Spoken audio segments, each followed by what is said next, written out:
The NFL suspended a Buffalo Bills player for using medical marijuana as a treatment for his Crohn's disease.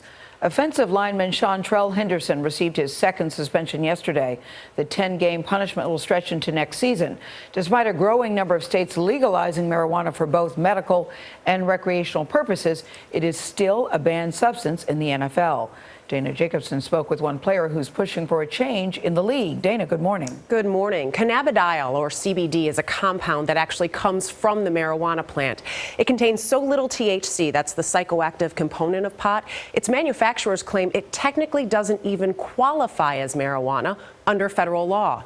It's helped control seizures among some children with epilepsy, but we don't know if it can help protect athletes' brains from traumatic injuries. One NFL player told us, though, he would like to find out. I started playing football when I was 7. I'm 27, so that's 20 years. 20 years of hits like this. It's how Tennessee Titans linebacker Derrick Morgan earns his living, but the husband and father of 2 would like to prevent those hits from haunting him in the future. I love the game, don't get me wrong, but we didn't know at the time what the inherent risks were. Doctors have linked the chronic brain degeneration disease known as CTE to repeated head trauma. Morgan's been following reports that a compound extracted from the marijuana plant, cannabidiol, or CBD, may be able to help. What about what you were learning said to you this may be a viable option? For me, it was the neuroprotectant qualities of it. It's not about getting stoned. It's not about, guys getting high and abusing it. It's about the medicine behind it.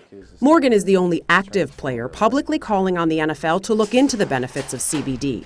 He joins a number of retired players, like former Broncos quarterback Jake Plummer, who started taking CBD oil last year to deal with nagging headaches.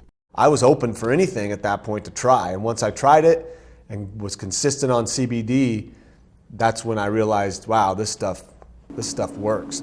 Plummer claims it helps him avoid using traditional painkillers and insists the NFL should look into this if it cares about the safety of its players.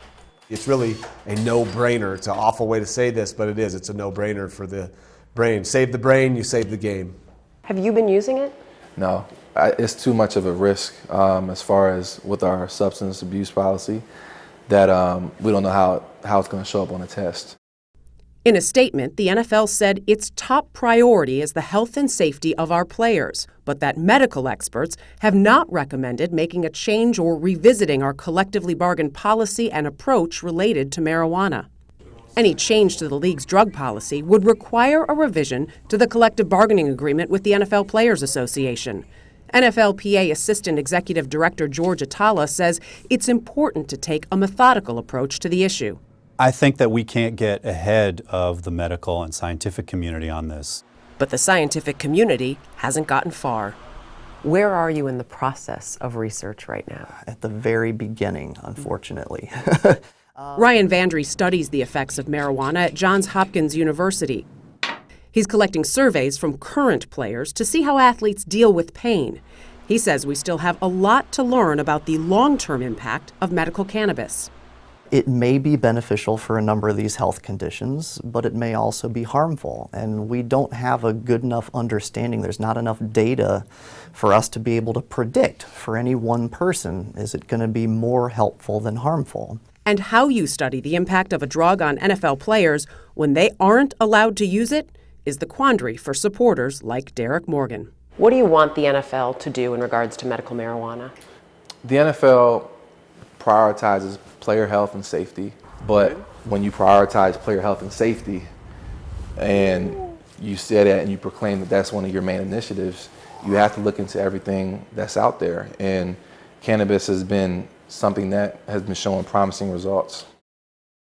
The NFL Players Association has formed a committee to study alternative forms of pain management. Morgan is planning to serve on that committee, but for now there's no clear timeline on if or even when CBD or any form of marijuana might become an acceptable option to protect NFL players' brains and also deal with pain management. It sounds like a big old catch-22, is it? It is, and there are a couple things here. First of all, it's the idea of the stigma that is behind marijuana and still remains behind marijuana. Does the NFL want to get out in front of it? And also, we heard it in the piece there. They need more research on both sides. But the researchers say we need the players to actually be able to participate in this, but they can't participate in it because it's a banned substance right now in the league. Yet it's still legal in many places. It is. It's almost half the teams in the NFL right now have either medical or recreational marijuana is legal in their states. All right. Thank you, Dana. Yeah, thank you.